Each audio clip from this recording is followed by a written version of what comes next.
Assalamualaikum warahmatullahi wabarakatuh. Perkenalkan, nama saya Syafitri Maharani dengan NIM 64240506 dari kelas 643D37.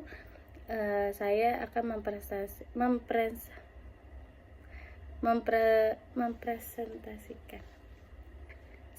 mempresentasikan analisis gaya kepemimpinan PT Garuda Indonesia Persero Tbk. Latar belakang: PT Garuda Indonesia merupakan maskapai nasional yang menghadapi krisis besar akibat pandemi COVID-19. Krisis ini berdampak pada penurunan jumlah penumpang, kerugian finansial hingga triliunan rupiah, serta restrukturisasi utang jangka panjang. Dalam kondisi tersebut, kepemimpinan menjadi faktor utama yang menentukan arah pemulihan perusahaan. Berikut ada rumusan masalah. Yang pertama, bagaimana konsep dasar kepemimpinan diterapkan di PT Garuda Indonesia. Kedua, bagaimana peran kecerdasan emosional dan kecerdasan strategis dalam membentuk gaya kepemimpinan Irfan Satyaputra dan Wamildan Sani Panjaitan. Ketiga, apa kelebihan dan kekurangan gaya kepemimpinan tersebut terhadap kinerja perusahaan selama periode 2020 dan 2025. Berikut ada tujuan pembelajaran. Melalui video ini, pembelajaran ini diharapkan mahasiswa mampu memahami konsep kepemimpinan secara teoritis dan aplikatif, lalu menganalisis gaya kepemimpinan di PT Garuda Indonesia. Selanjutnya,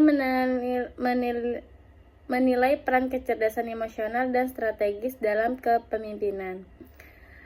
Dan terakhir, mengevaluasi kelebihan dan kekurangan kepemimpinan perusahaan. Berikut konsep dasar kepemimpinan. Kepemimpinan adalah kemampuan seseorang untuk memengaruhi, mengarahkan, dan memotivasi individu atau kelompok dalam mencapai tujuan organisasi. Dalam teori manajemen, kepemimpinan dibagi menjadi beberapa pendekatan, antara lain kepemimpinan transformasional yang berfokus pada perubahan dan inovasi, serta kepemimpinan transaksional yang menekankan pada sistem penghargaan dan pengawasan. Kepemimpinan dalam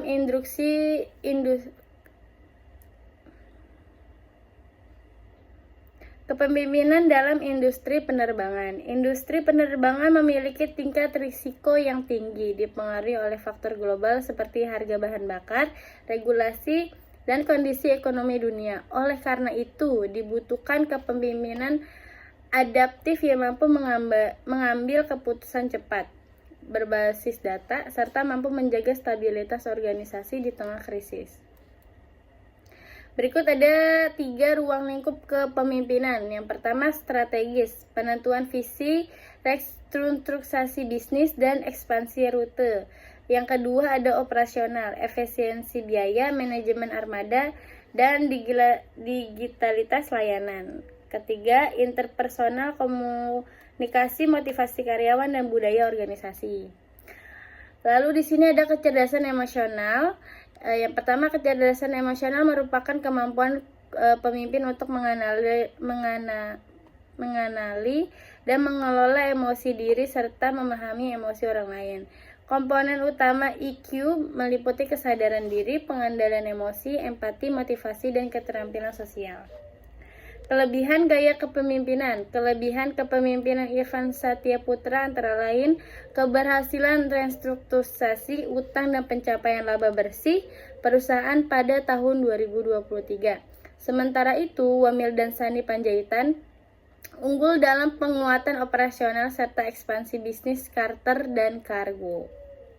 Kekurangan gaya kepemimpinan. Beberapa kelemahan yang masih dihadapi antara lain ketergantungan perusahaan pada dukungan pemerintah serta tingginya resiko volatilitas pasar global. Selain itu, proses adaptasi finansial dan operasional masih memerlukan waktu konsistensi kebijakan. Yang terakhir ada kesimpulan dan saran. Kepemimpinan di PT Garuda Indonesia membuktikan bahwa kombinasi kecerdasan emosional dan strategis sangat penting dalam menghadapi krisis. Disarankan agar PT Garuda Indonesia terus mengembangkan kapasitas kepemimpinan melalui pelatihan kecerdasan emosional dan strategis. Sekian, terima kasih. Mohon maaf bila banyak salahnya. Semoga bermanfaat. Wassalamualaikum warahmatullahi wabarakatuh.